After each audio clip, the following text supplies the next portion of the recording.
Initially, we'll be introducing the Supercharger System in 2 trims, Tuner and Stage 2. The Tuner system allows customers to use their existing fuel and engine management systems. This system is capable of over 100 to 175 horsepower gains with intercooling. The Stage 2 system includes a fuel system and engine management system from Science of Speed and is also capable of 100 to 175 horsepower gains with intercooling. In development now is our Stage 1 system. This will fit in between the tuner and Stage 2 system in price and allows 80 to 100 horsepower gains with no tuning required. We'll be offering this supercharger system for sale shortly, and for more information, please visit our website at scienceofspeed.com.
Love the color of that car, Chris. Yeah, I thought you would.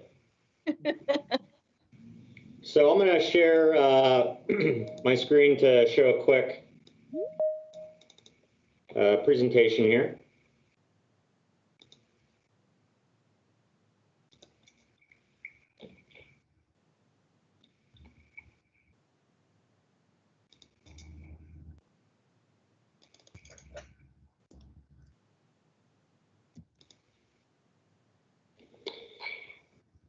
So this is the Science of Speed TVS Supercharger. It's a product we've been working on for about a year. I wanted to share a little more details today about the kit. So first, a little bit about Science of Speed. Again, my name is Chris Wilson. I'm the general manager at Science of Speed.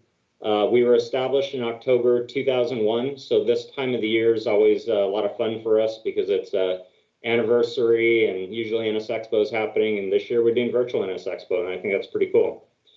We specialize in the first and second generation NSX as well as the S2000.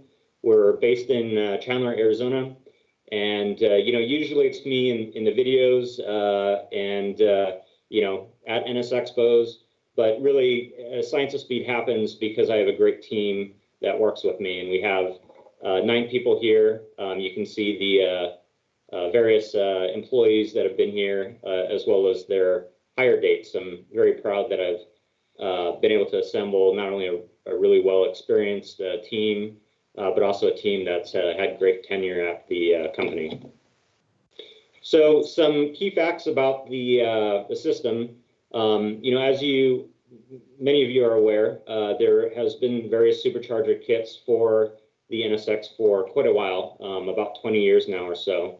We produce our own supercharger kit using the Kenny Bell 2.1 liter supercharger, which was a screw supercharger based on the Comtech design.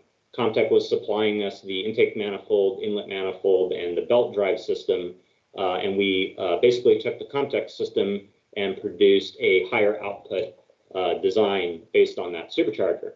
Now, there were some limitations to that design, things that we, always kind of wish we could do better, but the fact of the matter is the investment to produce, these casted aluminum components is, quite great. So, we always work well with Comtech, and unfortunately, when they went out of business, we were kind of unsure as far as, what the future was going to be for the kit. So we decided that at that time, let's take all of the knowledge that we've built over the past 18, 19 years, both with the NSX and Supercharger kits that are out on the market, and bring in all of those improvements to our own design.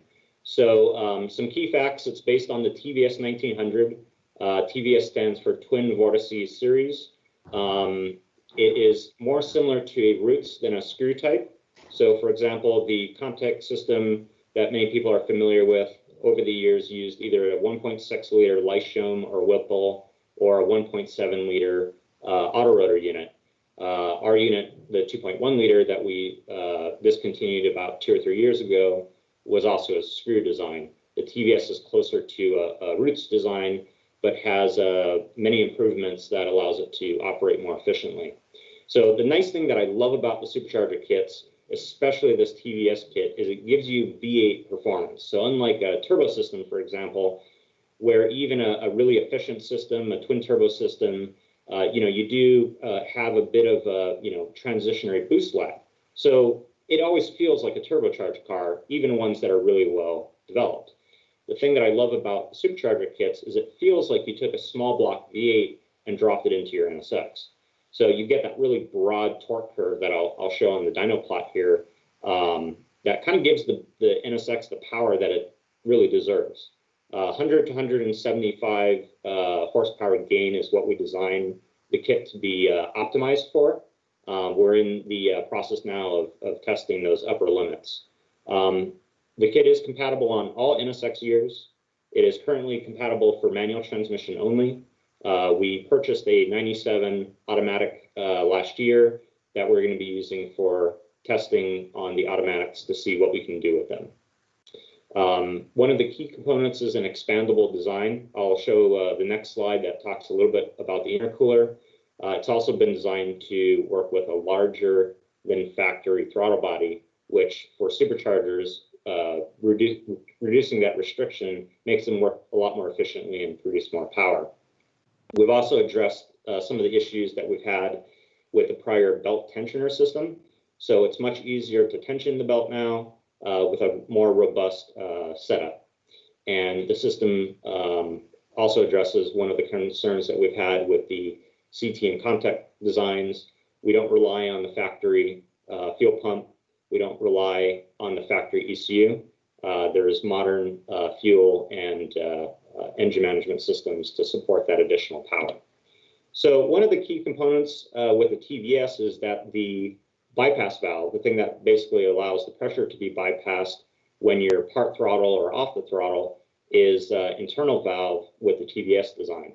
So this diagram is basically the Comtech, CT engineering, as well as the older Science of Speed 2.1 liter design.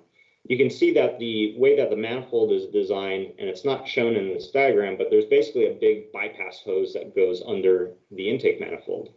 And because the NSX is a V engine, that tube basically takes up all that space under the manifold. So what happens is the manifold ends up being very short and kind of pancaked together. And the downside to that, because you need to add the intercooler on top of the manifold, there's only so far you can go until you crash into the glass.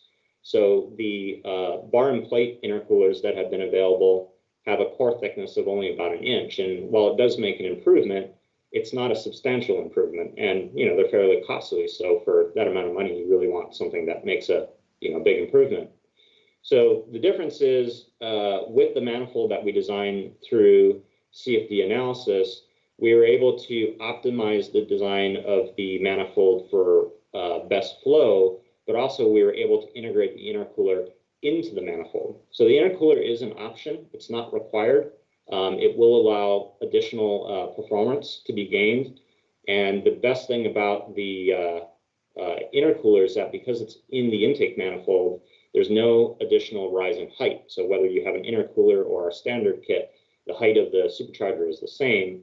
And as you can see, the TVS 1900 is quite a bit larger, both in height and width.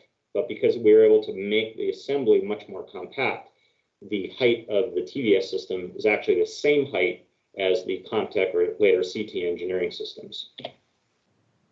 So I wanted to just kind of touch on the development. This was a big project for Science of Speed.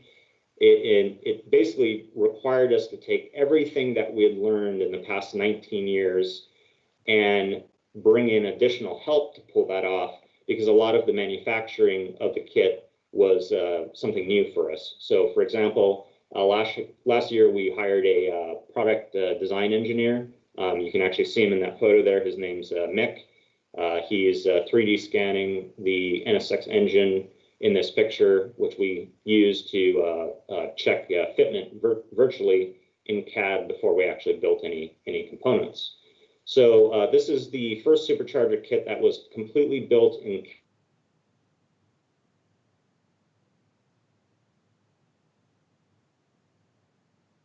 fabricated. We proved out the ideas we had in the manifold design and intercooler, as well as the improvements that we made to the belt tensioner system. The CFD analysis, which you can see on the far right, there's some clips there. There's a lot more information on our website if you'd like to kind of get into the depth of the technical aspects. But essentially, we produced 3 CAD models and ran them through sophisticated flow analysis software to prove out theoretically which manifold design was the analysis, so we actually arrived at what in the diagram is called manifold 2. It's basically the mid-height manifold as the best performing manifold, beating what we were using previously from Comtech and CT Engineering, as well as allowing the intercooler to be integrated. So we were able to basically see increased air mass flow and velocity into the NSX 6 cylinders, and to basically prove out, before we even started building parts, that what we thought would be a better design ended up actually being a better design. So we've done some initial performance development. As I mentioned in the video, we are running both the performance testing and the manufacturing ramp up concurrently. So, there's a big investment in, the manifolds to have them cast by a foundry and then machined. So we wanted to make sure that the designs that proved out in theory to be the best actually were performing well. So what we did is we 3D printed the production inlet and intake manifolds with a fiber reinforced nylon material. It's basically a high temperature, high performance plastic material that allowed us to do all of the performance testing. And once that was proved out, we made the final steps to move forward with the casting of the components. So the production components will be cast aluminum instead of plastic, of course. And we just completed that testing a couple weeks ago, had some very positive results. So this car, our dyno with the Science of Speed headers and exhaust, produced 255 wheel horsepower. With the 6 PSI pulley, it produced 360 horsepower, so over 100, and at 9 PSI, over 390. These performance numbers are greater than we've ever seen at 6 or 9 PSI, not only with our kit, the big 2.1 Comtech 1.6 and 1.7 liter units as well. So we had some information that the TVS design would be more efficient than those screw chargers. And the problem with the screw chargers is they do generate quite a bit of heat, because as they're bringing air mass into the engine, it's compressing in the screws. So they generate quite a bit of heat. On average, we see something like 200 to 225 degrees non-intercooled going into the engine. It's really hot for forced induction. And those inlet temperatures, even without an intercooler, were about 20 to 30 degrees cooler. And that's part of the reason why the engine's making more power than we're used to seeing. So, this product for us was always driven by enthusiasts. So we had a lot of, our thoughts as far as how to make the kit better, but we spoke to a lot of customers in the early initial development phase to find out what they found to be most important. And unsurprisingly, one of the most important points was price. So we worked really, really hard to achieve prices that are less expensive in many ways than what we were selling our prior kit for. And even at the stage 2 kit, it's roughly about the same price as the kit that we discontinued about 3 years ago. So we're going to be selling the kits in 3 stages. The first is tuner. So there's a lot of customers now that already have an engine management system, fuel injectors, fuel pump, etc. So for those customers, we're offering the kit without those fuel and engine management systems. Starting price is $9,400. We are offering what we are calling our Founders Edition.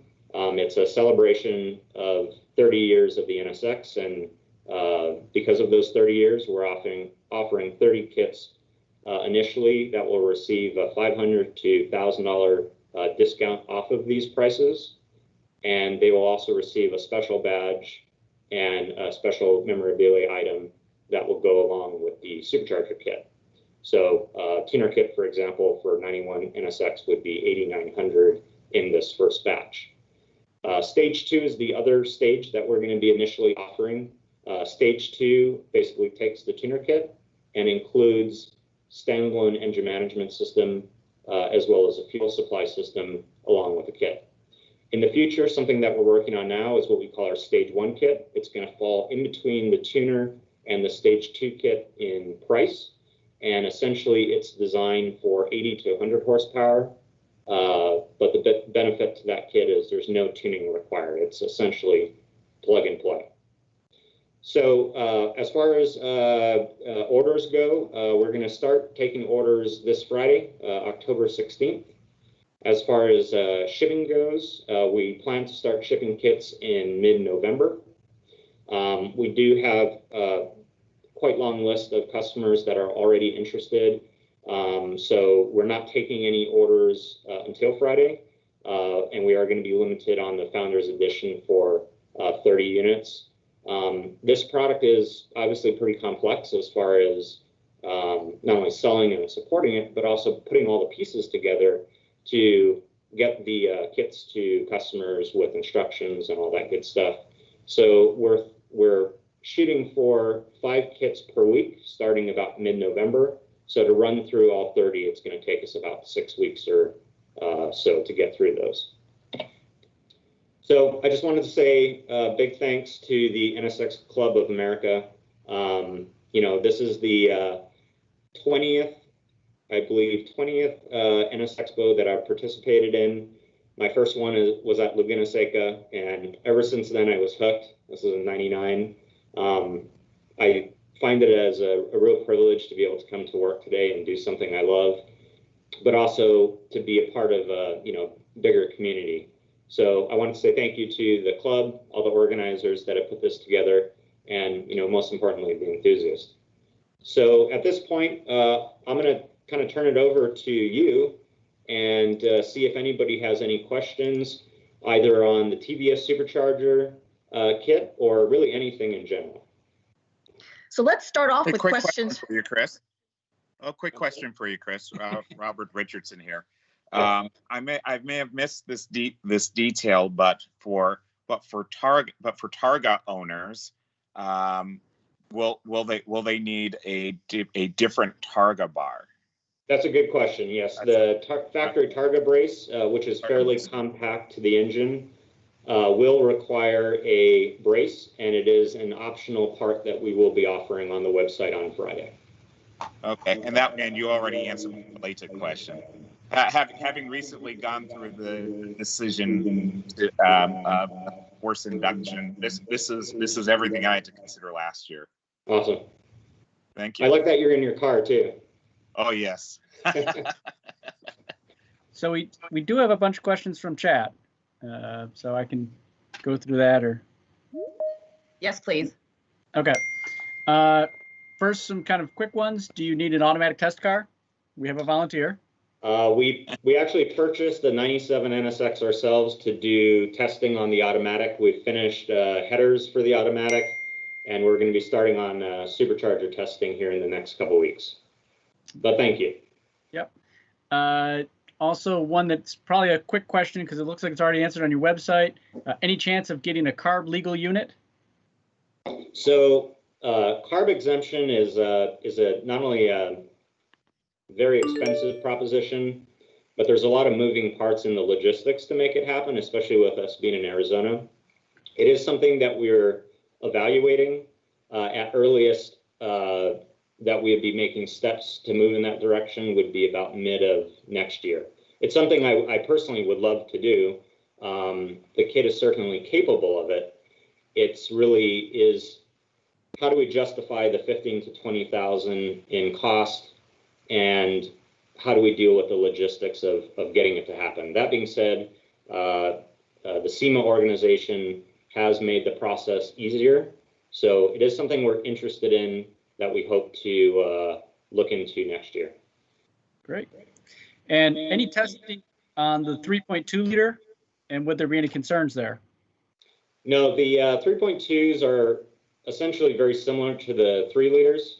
One of the reasons that we chose the 95 is that it's the best combination of 3 liter, which is basically our minimum performance, and also the drive-by-wire issues of the later model. So with the 95, we were basically able to, we had a performance target in mind, and if we hit that performance target with the 3 liter, we will definitely hit it with the 3.2. At the same boost level, the displacement of the engine is almost directly proportionate to how much more horsepower it will make. So if you look at the factory NA engine, 270 to 290, it's proportionate to the 3 to 3.2 liter. Same thing with supercharger applications. The proportionate horsepower gain is the same. We will be installing on a 97 NSX and a 2005 NSX later this month. There's really no technical things to get through, but it will give us some time to show more kits on cars. Sure. Someone wants to ask you to comment on what additional modifications are required and recommended when installing your supercharger. So nothing else is required. The kit sold as the Stage 2 kit, and eventually the kit will be selling as the Stage 1 kit, are complete. Everything that you need to install it is included. As far as recommendation, 2 things I would consider. First off is headers. The headers do make a big improvement on the 91 to 94, whether it's naturally aspirated or supercharged. On the later models, they make an impact, both naturally aspirated and forced induction, specifically supercharger, but it's not as significant as the early cars. So we make headers that work great. 20 to 30 horsepower is the gain that you'll see with the supercharger, if not more in the 9 PSI configuration. So kind of related, are there any other components in the drivetrain that will need to be replaced, upgraded in order to accommodate that additional horsepower from the supercharger kit? So the Stage 1 kit is compatible with the factory clutch, especially the 97 and later factory clutch. That being said, they will wear out faster, being that they were designed for 270 horsepower. There are great clutches available both from us and other vendors. Even our standard clutch kit, what we call the Sport 275, is compatible with the supercharger. So the other question, and I think there's an answer, could you please clarify which of these kits would work for the stock ECU and fuel system? And I assume that's the Stage 1? That's correct. The Stage 1 is going to be designed for not necessarily for the factory ECU, but we expect it to be, so the primary, I should say the primary driver for the Stage 1 kit is, one, to offer a plug-and-play kit that allows customers that may not have access to a tuner and a dyno to be able to have a plug-and-play kit. But really the primary driver for the 95 to 2005 NSX is to preserve the OBD2 system. And the goal is to retain the factory ECU. We're actually testing 3 different electronic systems that allow us to do that. So details will follow, but the Stage 1 kit is essentially the kit that would aim to preserve the OBD2 system. There's a question on installation kits. If you have Science of Speed do the install, or cost, sorry. I would anticipate the install, if Science of Speed was to do it, to be about $1,500. So it's roughly 10 to 12 hours of time to install the kit. Obviously, with a stage 2 kit, there's tuning on top of that, but 10 to 12 is pretty on par. We've already installed these kits on 2 cars, so we've done a time analysis on putting it together, and you know, that's kind of the all-in time.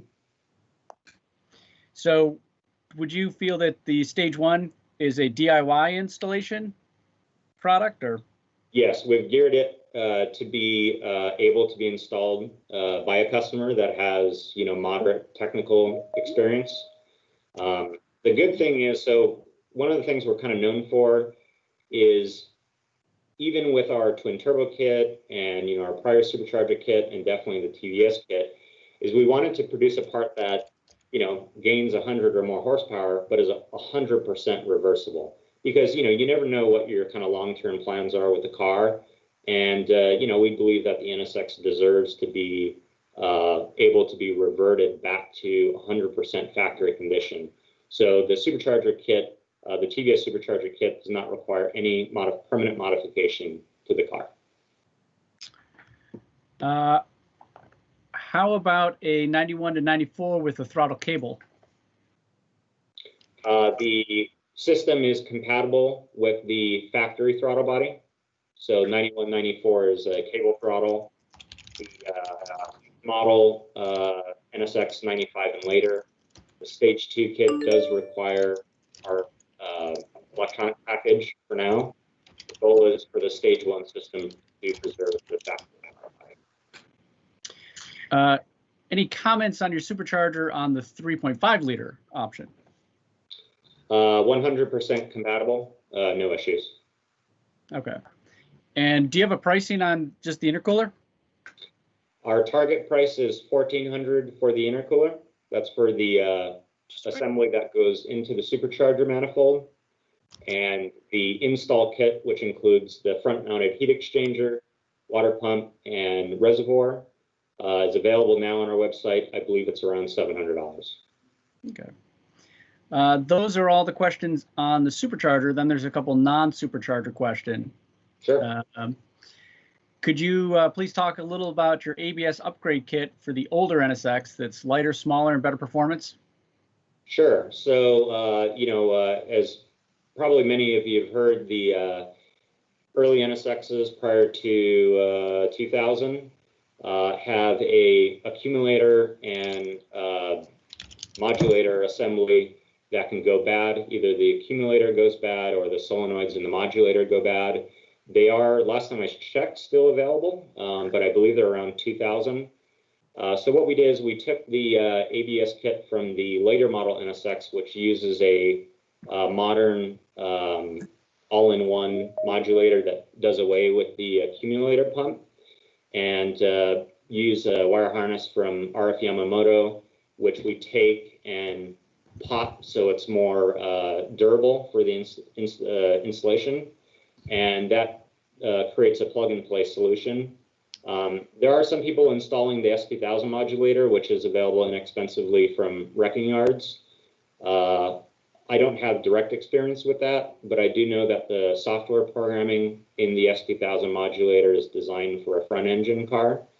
So the you know, threshold braking, ABS functions may be a little affected by using that modulator compared to the modulator we use, which is from the NSX. So one last question for you, and then we're going to actually move to a question for Eurobatique. The question is, do you make clutch kits that provide a lighter spring force for those of us with bad knees that have to drive around in heavy traffic? We do. So our Sport 275, which is intended to be a direct replacement for the factory clutch, uses actually the FCC disc from Honda's OEM manufacturer. It's the same one used in the later model NSX. So the effort is just like factory. The benefit is it's, for one, quite a bit less expensive. I think around $600 less expensive. It's plug and play on all years. And also the engagement is a little bit more easy to modulate compared to especially the early twin disc clutch. And it has the additional benefit of being a little lighter in rotating assembly. So it's a little sportier to drive, especially compared to the later models, which are very heavy. Okay. Euro Boutique question? Yeah, so quick question for Euro Boutique. Do you offer center consoles in other finishes besides carbon fiber?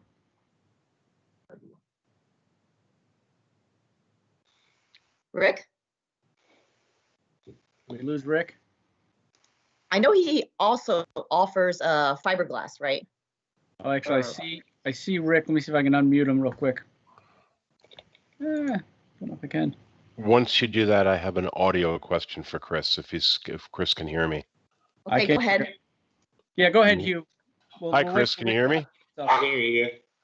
Well, Charlotte, as you know, since you worked on her, she's become sentient and has a mind of her own, and she heard the presentation on the supercharger. So our question to you is, when can we send Charlotte out to Chandler so you can develop the world's first twin-charged NSX?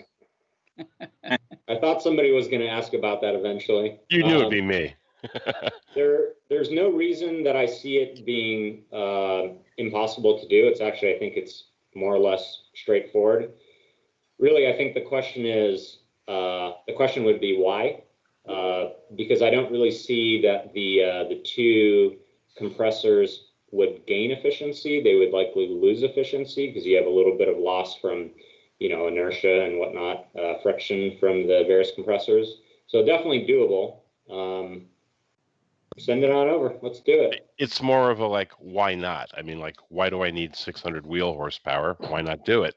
So I guess we'll give you a few months to get the system out in the wild and everything, and then we'll talk about a twin charge system. Sounds good. Great. Best of luck. The thing looks absolutely gorgeous. It's a piece of art. Take care. I'm muting my microphone, boys and girls. Carry on.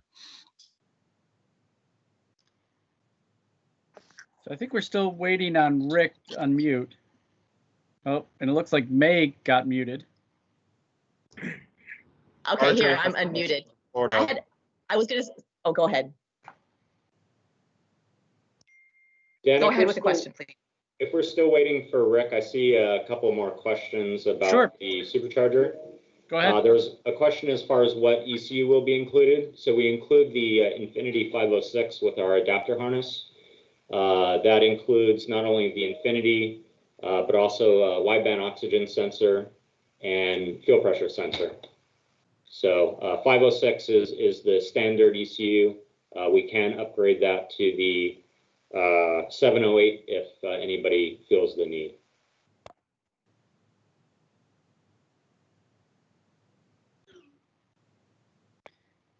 Yeah, apparently nobody can unmute Rick, so he just needs to unmute himself at some point. So in the meantime, I know that Chris, you had offered a $100 gift certificate to Science of Speed. Do you have a winner for who you thought asked you the best question?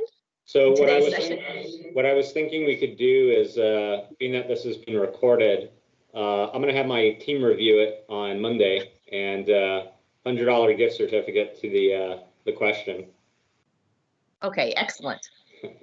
Thank you for that. And then I know Rick had also offered a $100 gift certificate to Euro Boutique. So if we can't get Rick on the line here, we'll confer with him as well and have him pick the best question. Chris, So I have a this is question Warren. for you I on know the I've asked Supercharger. Rick the same question about his center console, if it came in anything other than carbon fiber. And I know he offers it in a paint-ready state. So it's primed, ready for paint. That helps. That question directed at me so that I can get one painted purple. Sure. Okay, are there any questions for anyone else? I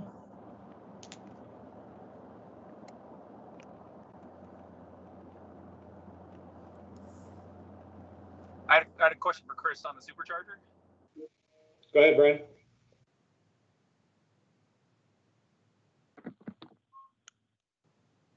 Go ahead, Brian.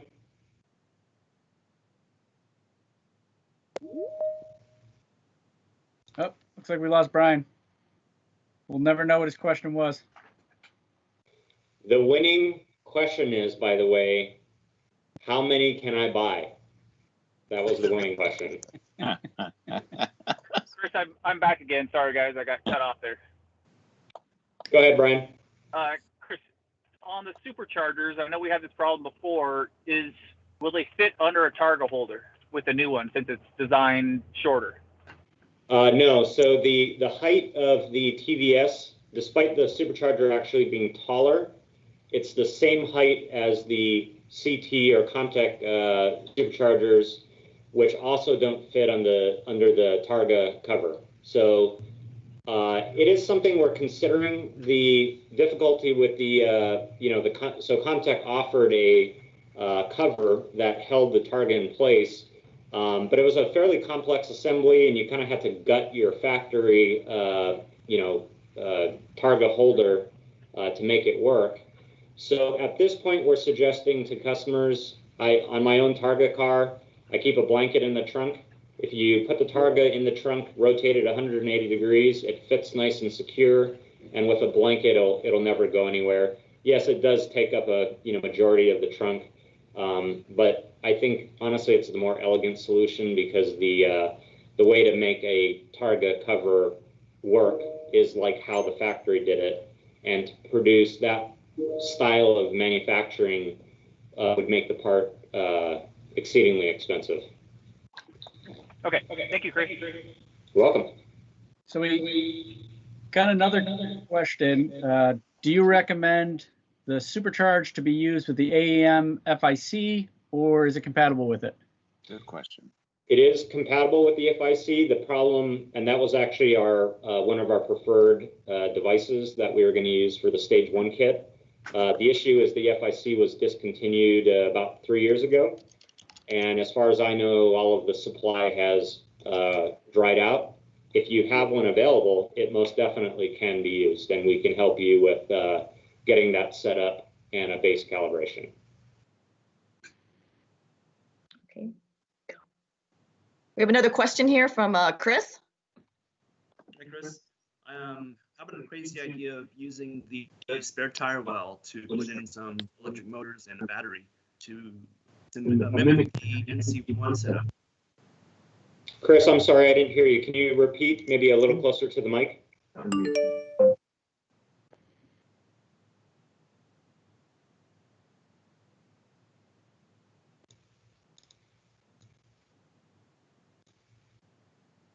Chris, I don't hear you. Maybe you could put your question into the chat.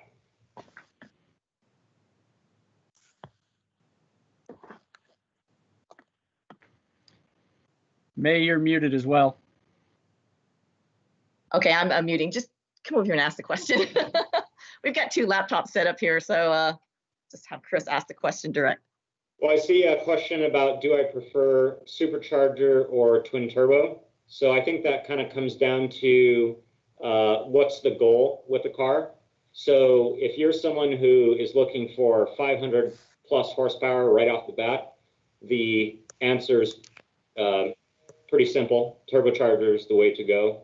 I really like the twin turbo kit that we offer because it allows the engine to be as smooth as possible with that kind of horsepower gain. That being said, I really love the Supercharger kit, and unfortunately I didn't really hit on it with the presentation. I'll share my screen real quick so I can kind of better explain what I'm referring to. So if you look at the dyno graph on the screen, you can see the torque curve of the factory engine, which is in gray, is very similar in shape, more or less, to the Supercharger kit. And what that means is, with the additional 100 to 140 horsepower of these two setups, you're essentially getting a much higher performance feeling engine that feels naturally aspirated. And you just can't do that with twin turbo system. You either have an OEM, you know, there's a lot of like single turbo inline fours in modern.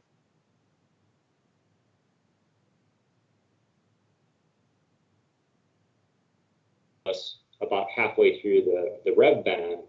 So the nice thing about the supercharger compared to the twin turbo kit or single turbo kits is it feels like a small block V8, especially with the TPS. It's so quiet. You don't get a lot of supercharger whine. So to me, it feels like I drove one the other day, and it feels like somebody threw in a, you know, 4-something liter small block V8 that actually revs to 8 grand in the NSX. So for most customers, and I would say for me, for a daily driver, I would definitely go the supercharger route because they're so seamless and they're easier to install, maybe even a little easier to maintain as well. So again, it kind of depends on what your mission is for the car.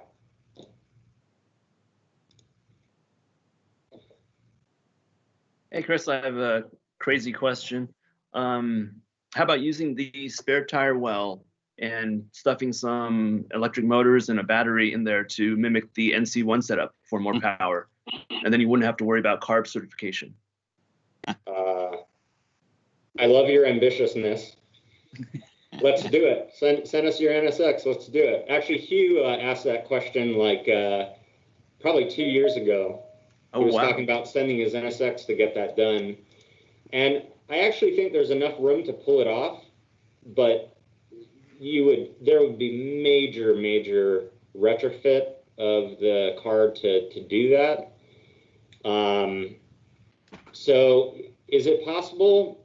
I would think so, but not only the expense would make it cost prohibitive, but the permanent modification to the car to pull it off would be pretty heartbreaking in my opinion.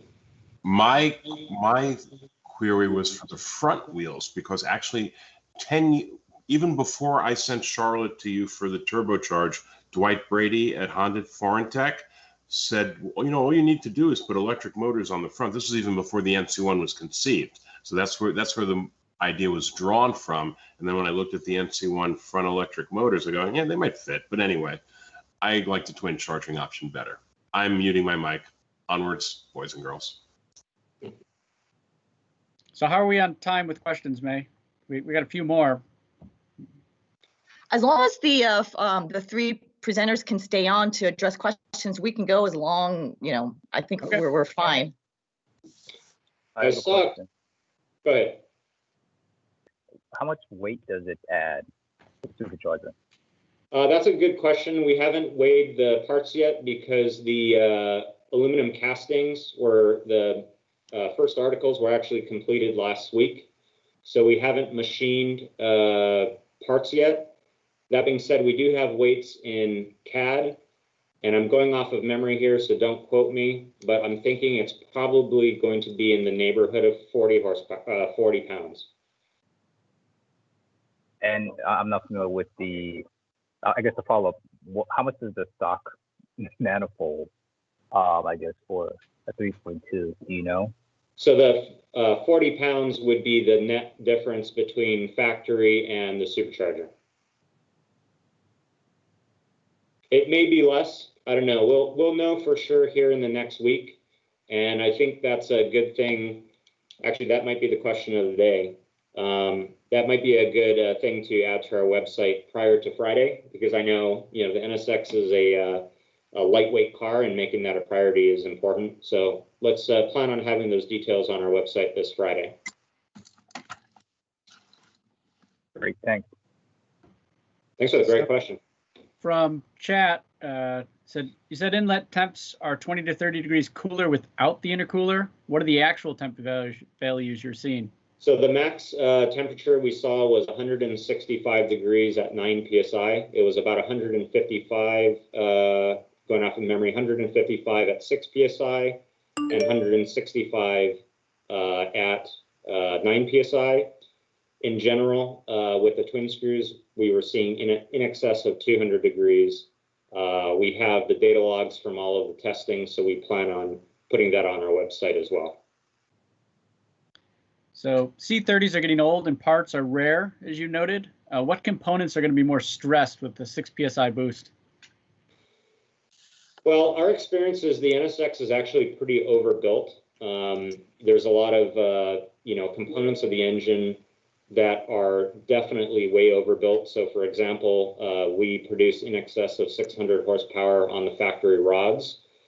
I would say the most likely to be stressed, not in normal conditions, but in the case of bad fuel, a component going bad, something like that, would be the pistons. They're a cast design where we use forged pistons in our built engines that we produce. So that would be the most likely component, but under normal operating conditions, there should be no effect on the pistons. It would be only if somebody put the wrong gas, like 87 octane in the car, there was a fuel supply issue, or the fuel itself was bad. So talking about the front compartment, and this might be a question for Rick, has anyone considered building a weather-tight front compartment for people running without their spare tire bracket and also without the Type R ducting? Otherwise, that's kind of just wasted space.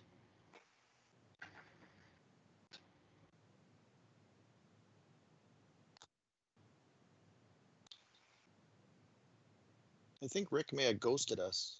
Yeah. I know a long time ago, there was a fabricated aluminum box that somebody made. Once you actually take some measurements, there's not that much room in the front there, and I would be primarily concerned about radiator performance, because with the pressure drop you're going to get, or pressure increase from having something immediately behind the radiator, you're definitely going to have some flow issues. So I would suspect that overheating would be very likely to happen if that was encapsulated. I know Richard from Tennessee has put a toolbox in there without any issues. I don't know if he's on the call. I think I've seen a case of Keystone Light in there. Yeah, I've seen that. Yeah. Good place to heat your beer. Yeah. And shake it up. Yep. So I do see Rick on here, but I'm not able to unmute him. So Rick, if you're listening, can you unmute yourself and then you can take some of the questions that have been posed to your boutique?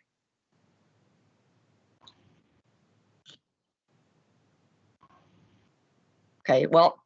I have a final question for Chris if Rick doesn't join us. Hey, Steve. Go ahead. Hi. I can't tell you how excited I am after selling my last NSX about 12 years ago. I just took delivery of my next one 2 days ago. Oh, congrats. What year?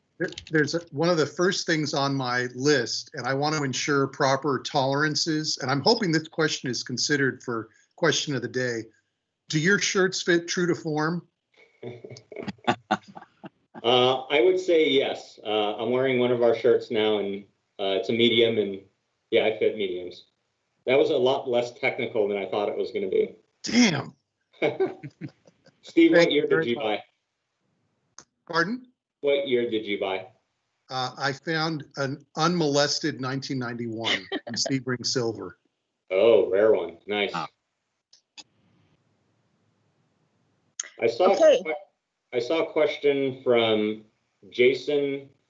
I know Jason has been emailing us, so let me go back to that question.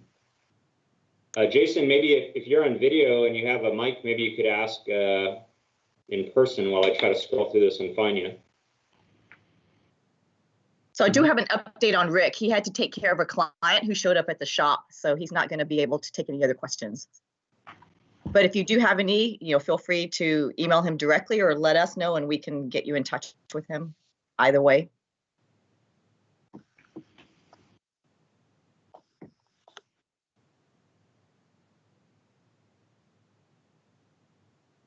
Well, we were worried we weren't going to have enough material to fill the hour and a half, but we didn't have any trouble.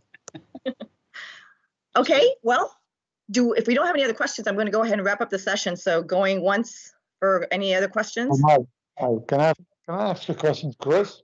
Yes. What? Hey, how's it going?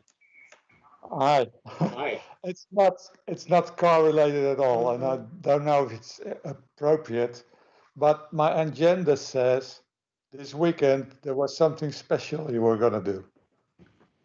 Oh. How about that? That is true.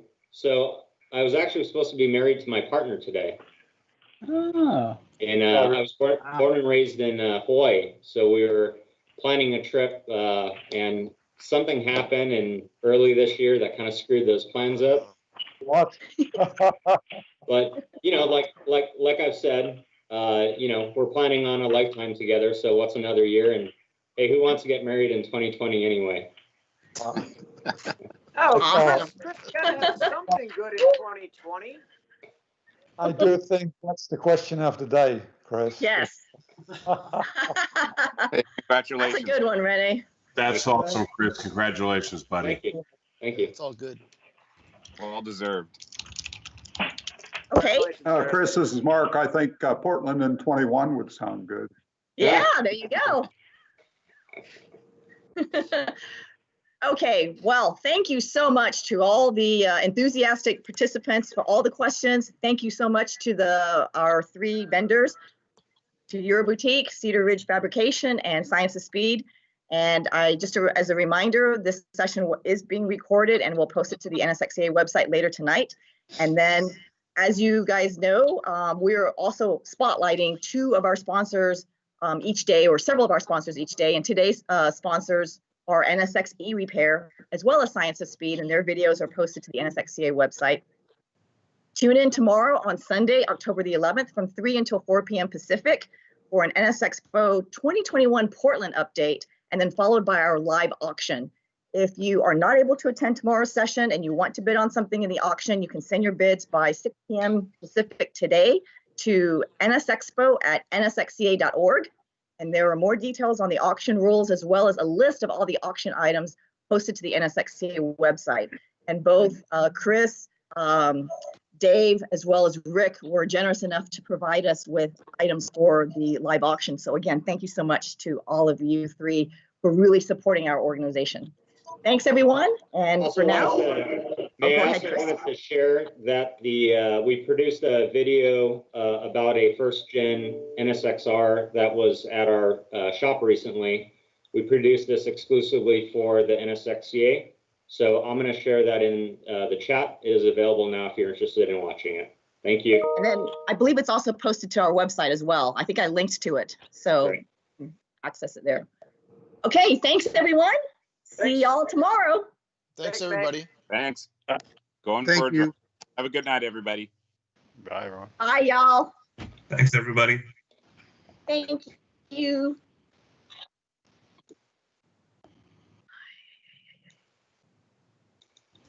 Bye, Maylee. Have a great day. See you soon. That was awesome. Thanks. Okay, so hopefully next year I'll make Yep. the drive out to Portland after Chris has installed the supercharger to go along with my twin turbo, and then we can do some crazy things. I'll let you drive it. Have a great evening, great afternoon, and I'll see you guys here tomorrow for the auction. Take care, everybody. Bye. Bye.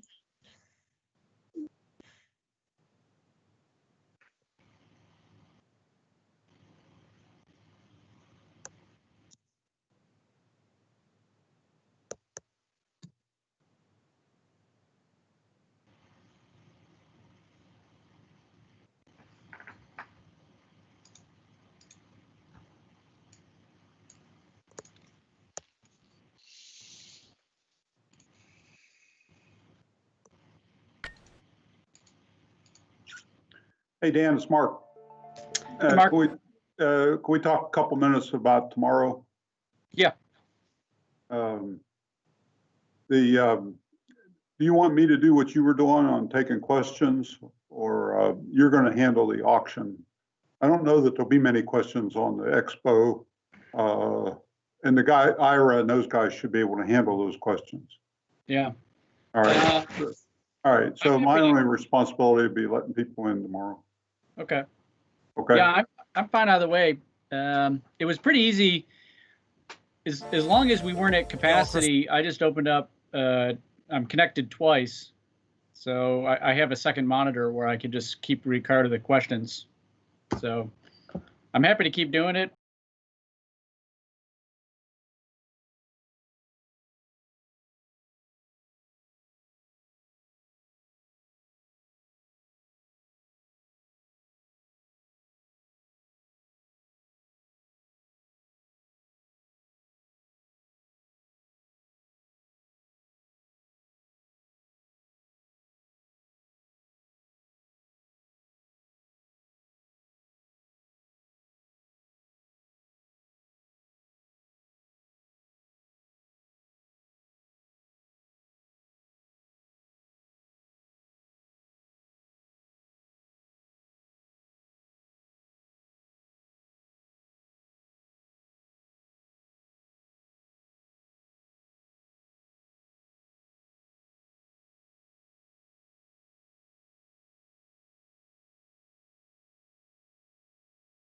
So first thing you notice is this is a right-hand drive being from the Japanese market.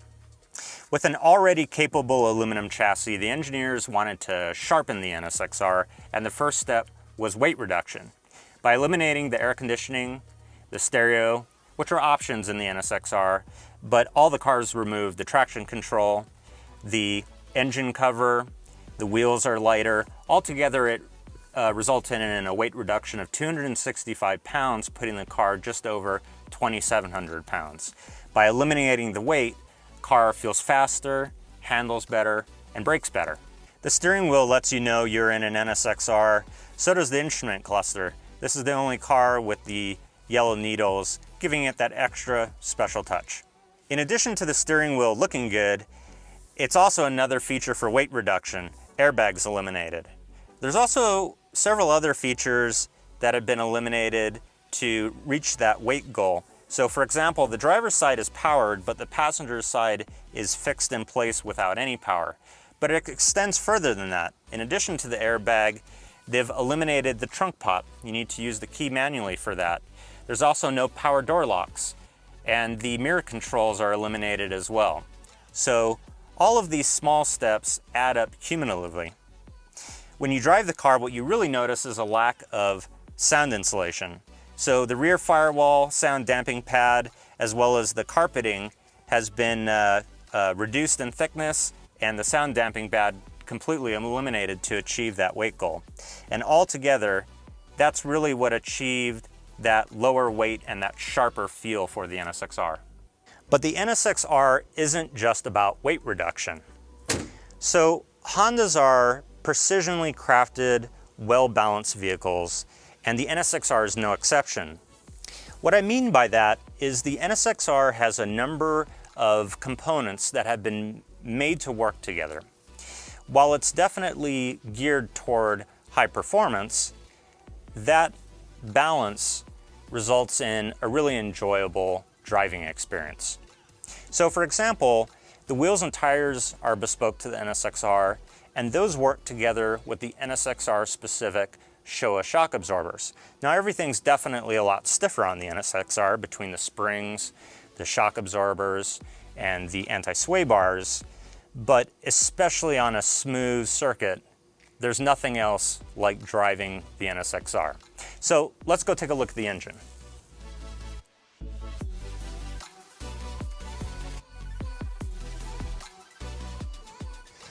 Now you would think, being the performance model, Honda would have increased power. Now on paper, they say the power is the same, because if you look at the parts catalog, everything in the NSXR engine is the same as a standard NSX, with one exception. During assembly, they've increased the precision of the balancing. Now the question that I have is, does that result in more power? And in just a minute, we're going to dyno test the NSXR to see how it performs. But besides the engine, the transmission has been modified. So the NSXR has the same tighter short gears as found in vehicles in Japan and Europe, but it has received a bespoke NSXR final drive of 423. That definitely improves the acceleration out of corners, for example, and really aids in that enjoyable driver feel. So let's strap this thing down and let's see what it does for power.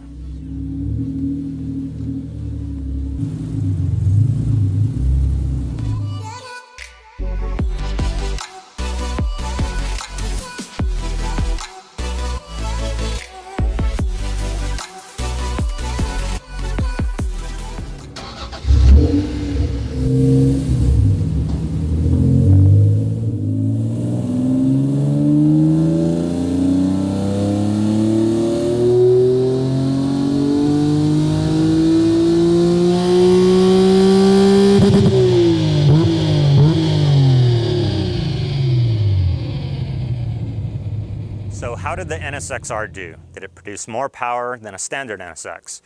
Well, it's a little complicated. Let me show you why.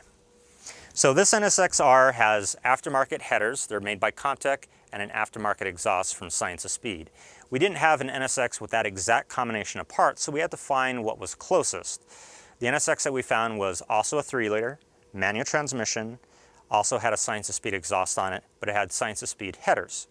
You can see on the dyno plot, the dashed line is the NSXR, the dotted line is the other NSX. Now there is a little difference here in the mid-range, and that's probably just due to the headers. But ultimately the peak number is roughly the same, about a horsepower or two. It's actually really similar. So it seems like the NSXR has the same power as a standard NSX, and hey, I think that's pretty cool that Honda thought their power plant was so awesome that it could be not only the NSXR, but also in a standard NSX. So the last thing I wanted to talk about was values. Now everybody knows the NSX has really been skyrocketing in values, especially in the last 5 years or so. Well, the same is true for the NSXR, maybe even more so. So in Japan, these cars in great condition are trading hands for about $200,000 to $250,000 US. This car imported into the US probably about the same. This NSX is extremely clean, very low mileage or kilometers, has about 20,000 kilometers on it, and it is factory fresh, just like a brand new NSXR. I want to say thank you to Joseph, the owner, for bringing this NSX to us. We were able to address the tachometer calibration issue and some minor service on the vehicle. It's now ready to enjoy. So speaking of enjoying, let's take this NSXR outside for a quick spin.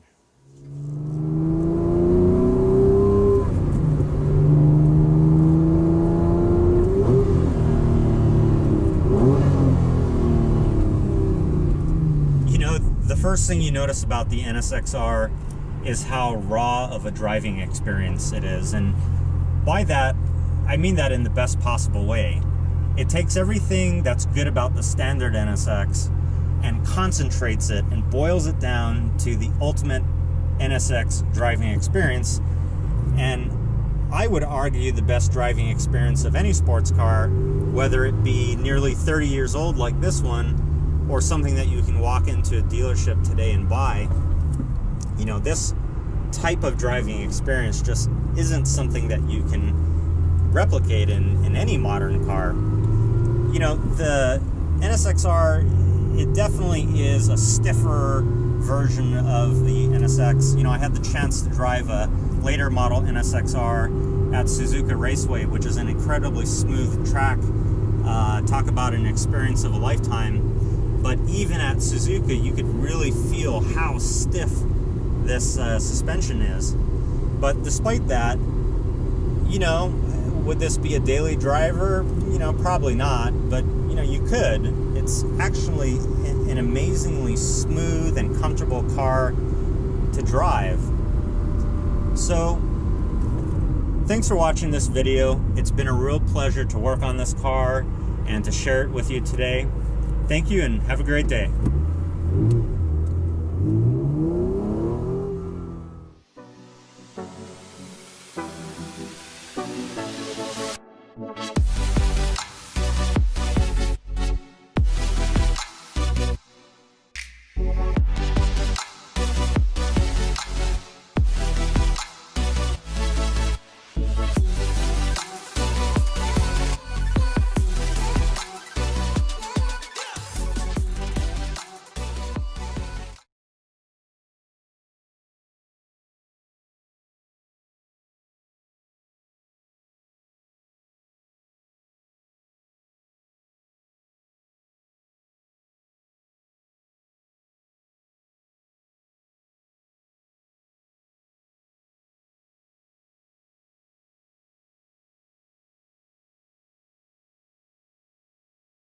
Do a climate control board repair. Hopefully you got a decent video of it. It's going to be a little shaky, but what are you going to do? So your generic, regular Acura NSX climate control board. So first thing first, take off the 13 of the failure prone electrolytic capacitors. Oh, be careful. Can't get a little ham-handed here. Okay. Definitely done too many of these, so don't spending a lot of time on them. Just get right to it. Ooh. So well, this board's in not too bad a shape. Definitely seen much worse. Okay.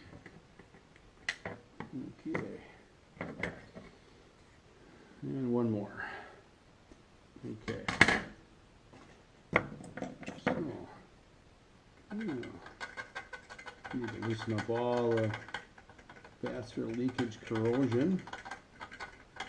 Doesn't do. Make sure we get all the bad spots repaired. Yeah.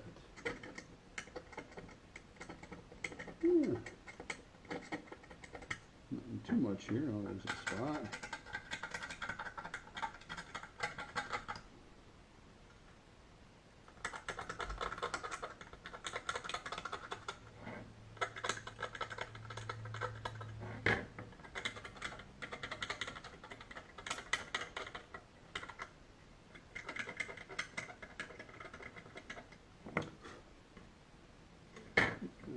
Nice big spot here. The leakage from the capacitors climbs up underneath the solder mask on the board. And it's kind of a mess. So definitely want to get all those spots open up so I can get them all cleaned out. So the repair is long term. Or is it forever? Whichever one you want to look at. A little bit of trimming to do here. All right. There's step one. I'm going to pause it here and clean up. Okay, well, I think we're back on, right? Oh yeah, there's red light. So, get it all cleaned up here. This capacitor leakage is a caustic, so it's, excuse my arm. So it is a little, it does corrode the board, so make some quick checks here. Make sure I find all the bad spots. Definitely have a pretty good idea where to look.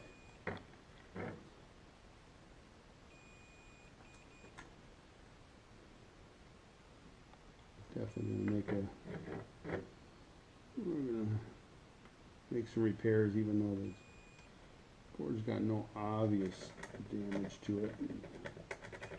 No broken traces, but definitely there's been several of these traces that have been compromised. So we want to make sure they are good for the long term. Okay, soldering iron's on.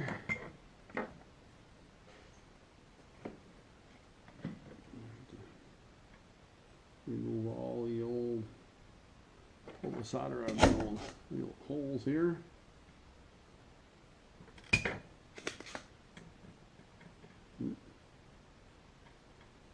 Kind of adding solder when you're desoldering is kind of counterintuitive, but a little fresh solder really helps with heat transfer. So definitely want to get enough heat in here. Got the Metcal soldering station, so I've been using for years. Some people like them, some people don't. Looks good for me. So this is definitely done a lot of these circuit boards over the years. So it's does what it needs to do. So, can't complain.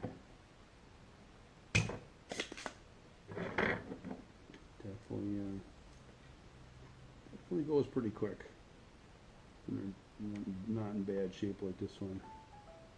Get some ones that are in much worse shape, and they can be very, very time consuming.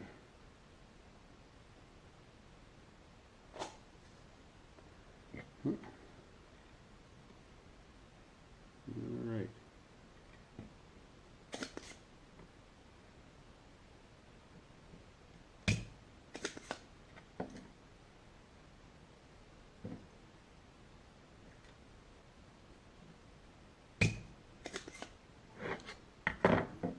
Some of them don't want to come out first try.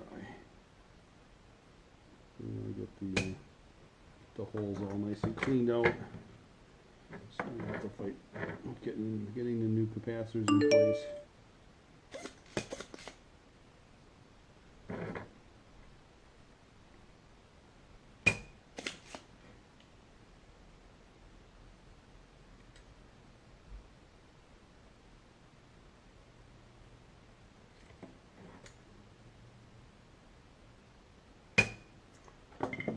Adjustment on the camera here.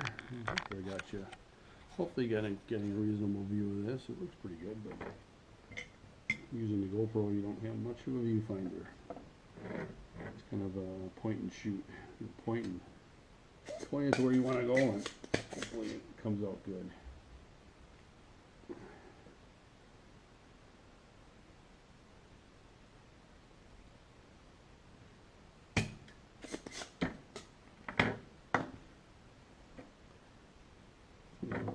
Solder everywhere.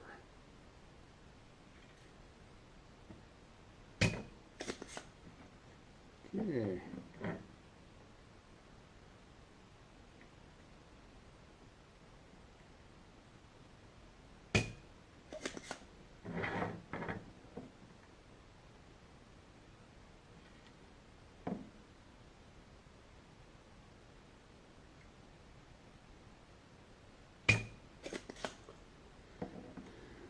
Some of them desolder easy, some of them take a little more persuading.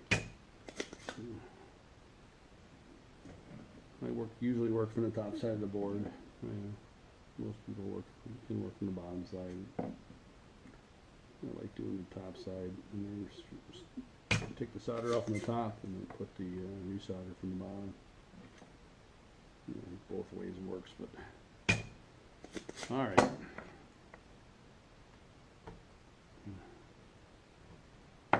Okay. That wire did not want to, a piece of that lead did not want to come out of there. All right, there we go. How are we doing here so far? A couple more spots here to touch up. Pull the solder out of the holes.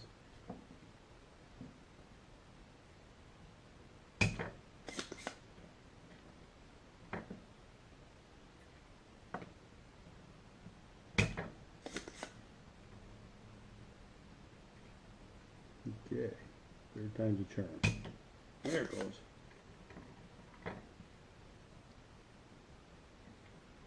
And there's a lot of corrosion and stuff. It's hard to get good heat transfer to the board to get the old solder melted. So it takes a few more tries, a little more effort. And then you rub the solder around and fill the hole back up again. So, fortunately, we can just pull the solder out again.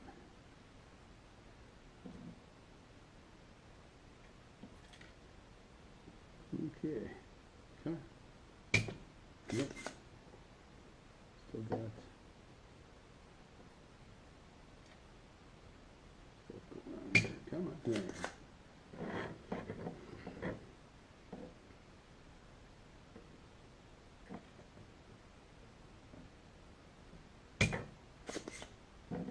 And last but not least,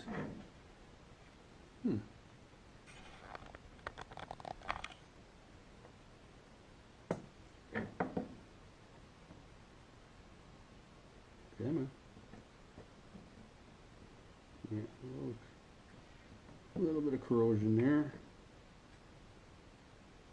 Soften up here. Plus that's the negative side, so there's a lot more copper. Brown plane of the board, so a lot more copper there to suck up the heat. Okay, come on.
All right, so 6 more rolls to pull the solder out of. And 1 more here. There's 13 capacitors, 13 electrolytic capacitors. So out of 13, that means 26 holes to clear out. Oops, oh, it seems like it didn't need cleared out.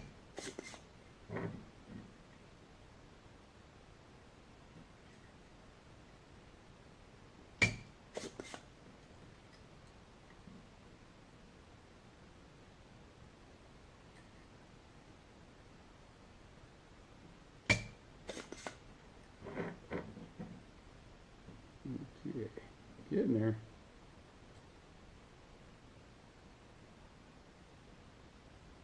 I think over the years I've done over a couple thousand of these boards, so definitely if you do enough of them, it gets to be a little routine. But yeah, they all got to be done right. Or is it wrong? These all of these fail, so they all need repair at some point in their lives or replacement. Right now the Acura list on these is about $800, so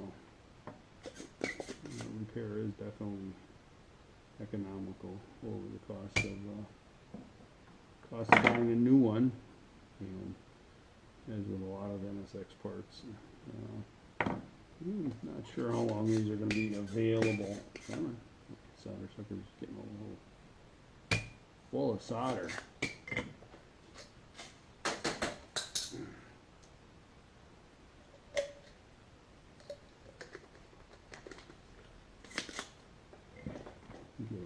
Just get a lot of mileage out of a solder sucker, but I can go through a couple a year. Go through about a pound of solder a year. So, all right, everything's cleaned out. I make like your neighborhood dentist. And a little scraping. No drilling and filling, but scraping. It's okay. Just checking here to make sure that how extensive the corrosion is from the capacitor leakage. And see if I have to make any repairs. Pretty good so far here.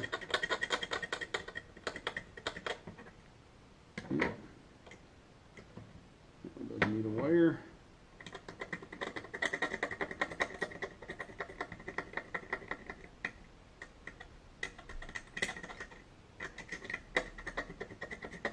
Like I mentioned, there's some of these that require a lot of repairs to the board. There's a lot of corrosion damage, a lot of damage traces. This one's This one's surprisingly not in that bad a shape, so we're going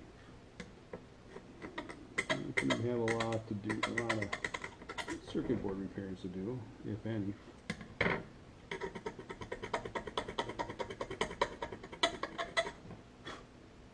Looks good. Corrosion damages the traces, so I'm going to make sure I check them all, make sure all the connections are good yet. Try not to damage any of the connections. Scrape them with that. I mean, you got to be a little careful. Oh, that was all right yet, I think. When in doubt, pull out the meter and measure it. I just use beep test on my flukes, so from there to there. It's visibly looks okay, and it's electrically measures good, so I'm gonna call it good.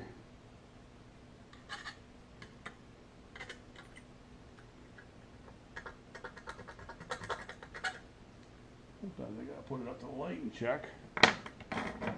See if I can see if there's a damaged trace. So let's check this one. That one's alright. This one to here. Yellow. Come on.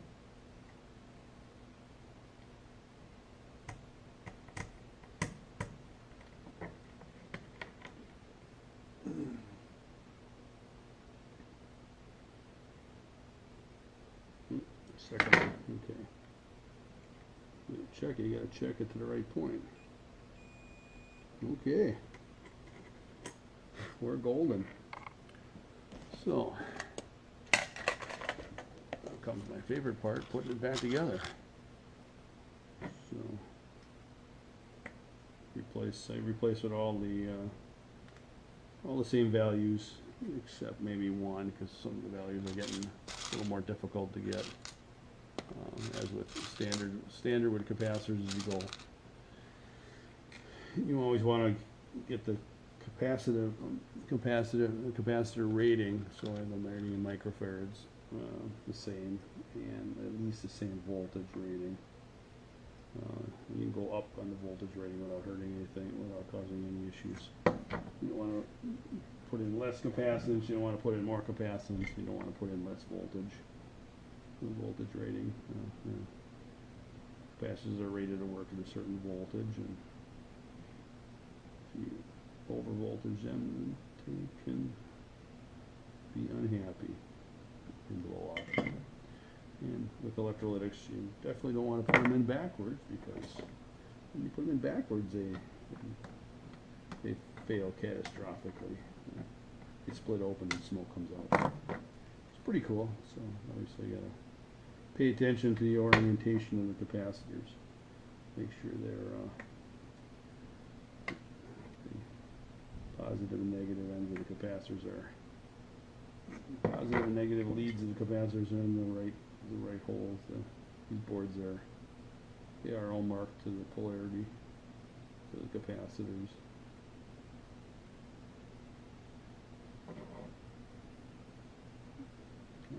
All marked at correct polarity. And the capacitor is marked, the board is marked. But sometimes I do a little touch up on the top side here to make sure they're not going in the air.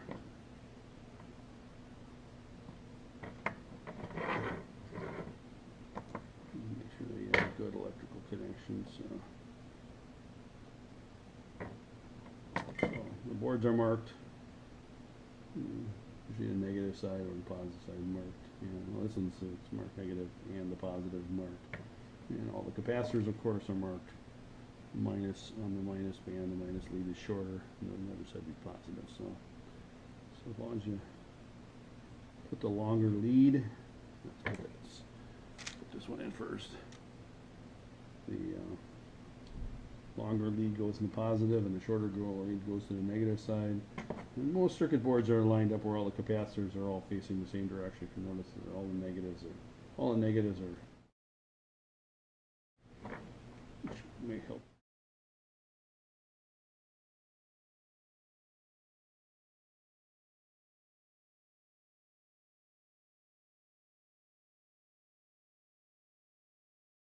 They all are oriented the same way, not all the time, but this board is. This circuit board is. So this is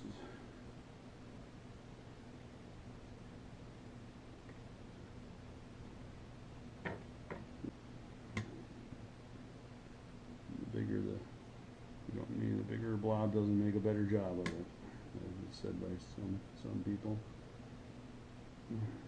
Enough is enough. I am using that terrible lead-free solder, so which is what this board was built with. So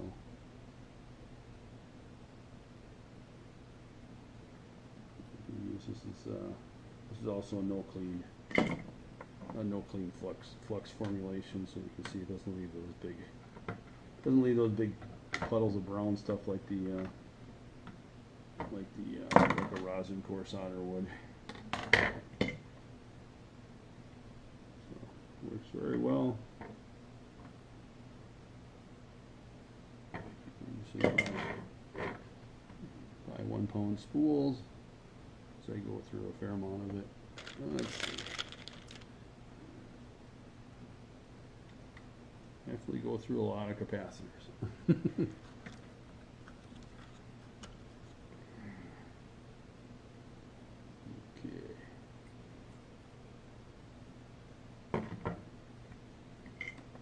Throw one or two or three in place, flip it over, solder them, clip them off, check the top side.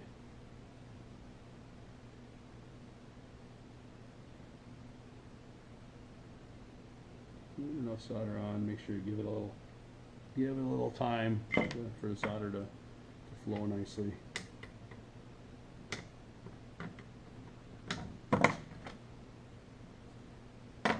Sometimes it doesn't flow all the way through real nice. It'd be fine. It's usually fine, but you get a little touch up on the other side. Okay, well, we're clipping right along now. Two of those. Yeah, it's not a horrible process. Obviously, this board is in really not in bad shape at all. So. Sometimes I have quite a bit of time spent repairing those traces that get all damaged, and some of the boards look pretty bad. There's a lot of time cleaning everything up and fixing all the bad traces, and usually put wires from through point to through point. I don't try and just run along the trace and just kind of solder it on. Try and go point to point and replace. So the trace is pretty much bypassed. It's gone. You see you can kind of see some of these fine traces down in here are very minuscule for me to clean it off and try and solder a little wire on there. It's not impossible, but it's way more fun than I really want to have. So, I'll go point to point. Yeah. Somebody's hit me on the Facebook Messenger. Okay, that was good. I scraped all the solder mask off that trace, so I'm try and put a little solder on that trace just to back it up a little bit. Where'd this one go? 330 by 10.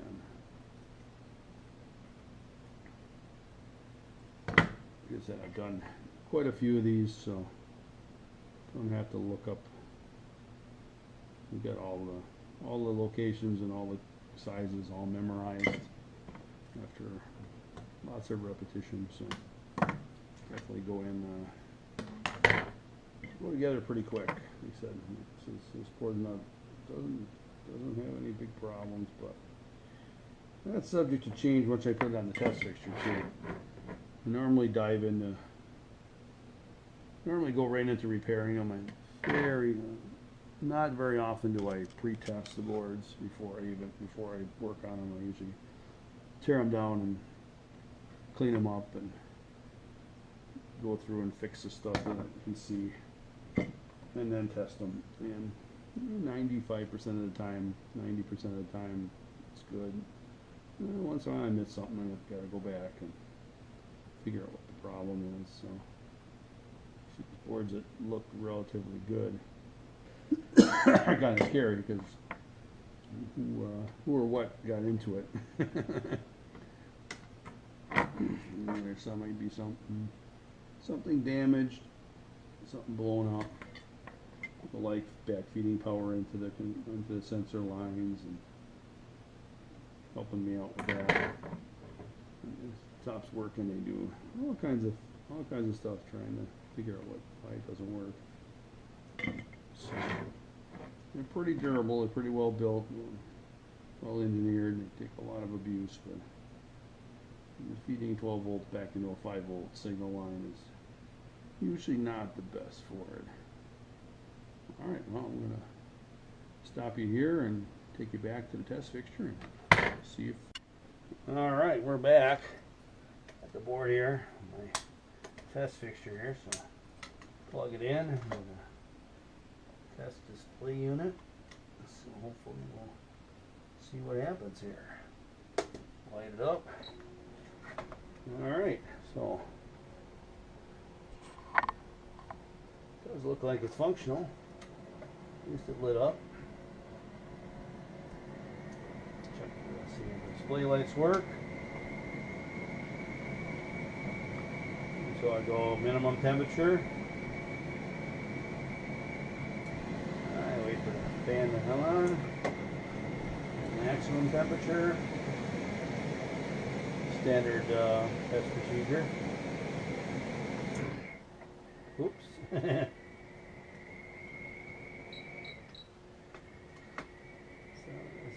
Display's been around the block a couple times, so the connections aren't the greatest.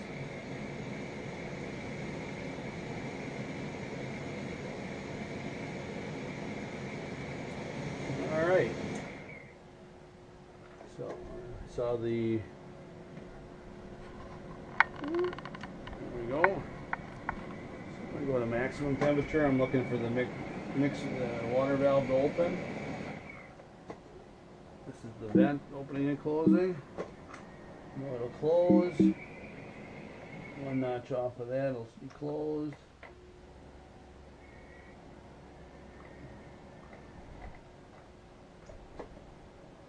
Making sure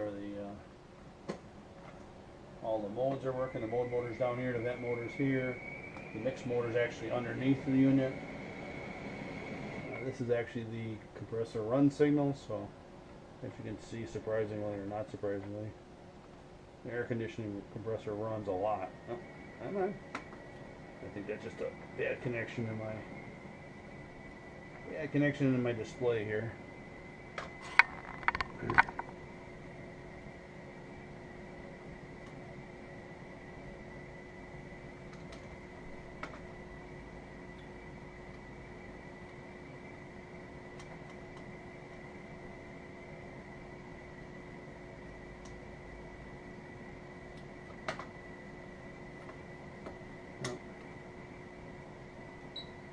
And then I think, hope you can see this. Oh, I said this display's been used on about probably over 1,000 things, so the connectors are getting a little tired. Bring it down a little more. There we go. Oops. So test procedure, I think you've seen that before. Whoa, come on.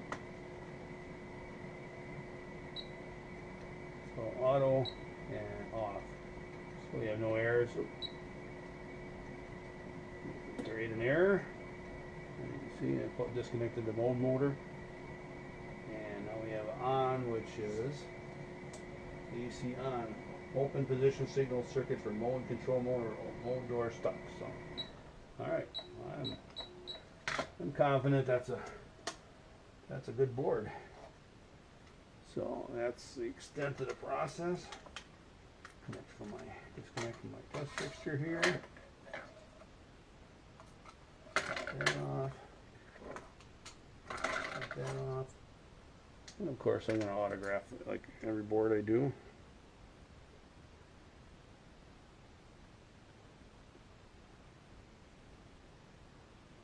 Okay, that's a winner. Get this packaged up, get it sent back.